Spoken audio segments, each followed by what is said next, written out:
Dövlət İmtahan Mərkəzi tərəfindən ekranda göstərilən sual tipi qəbul imtahanına salınmışdır. Yəni sizlərlə bir yerdə bu sualın izahına baxaq.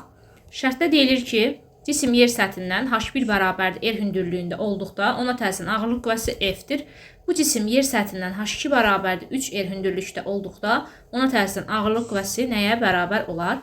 Əgər ki, yer səthində olduqda ağırlıq qüvvəmizi F0 ilə işarə etsək və h hündürlükdə olan halda ağırlıq qüvvəsini FH ilə işarə etsək, bu zaman F0 bölək FH nisbəti bərabərdir R plus H-ın kvadratı bölək R kvadratıdır.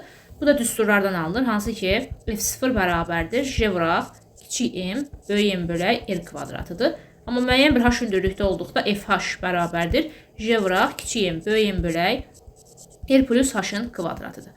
Tərəf-tərəfə böləndə, yəni F0-ı FH-a böləndə gördüyümüz bu nisbət alınır. İndi nə edəcəm? Fikir versəz, h1 bərabərdir r hündürlük olanda qüvvə verilib, F verilib. Yəni bu artıq FH-dır buradakı, müəyyən bir hündürlükdəki F-dir. FH-ın yerinə F yazacağam. F0-da olduğu kimi saxlayıram. Bərabərdir r plus, h1-imiz fikir versəz r-dir, yerinə r yazıram. Mötərizədə kvadrat bölək r kvadrat. R üstə gələ r 2r eləyir. 2r-in kvadratı olacaq 4r kvadrat. Bölək r kvadratını da yazıram. R kvadratda ixtisar getdi, qaldı 4. Buradan F0 bölək F-ə aldıq ki 4-dür və biz buradan indi F0-ı tapa bilərik. F0 bərabər olacaq 4F-ə. Deməli, yer səthində ağırlıq qüvvəmiz, yəni H bərabər 0 olan haldakı ağırlıq qüvvəmiz F0 bərabər olub 4F-ə. İndi ikincisiyə keçə bilərəm. Fikir versəz, artıq ikincidə hündürlüyümüz 3 yer verilib. Yenə gördüyümüz bu nisbəti yazacağım.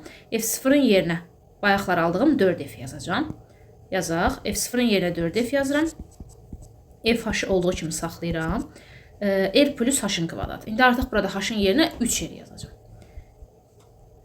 R plus 3R mötərizədən kvadratı bölək R kvadratı. R üstə gələk 3R 4R'dir. 4R'in kvadratı olacaq 16R kvadrat. Bölək R kvadratını yazırıq. R kvadratları getdi, ixtisara qaldı 16.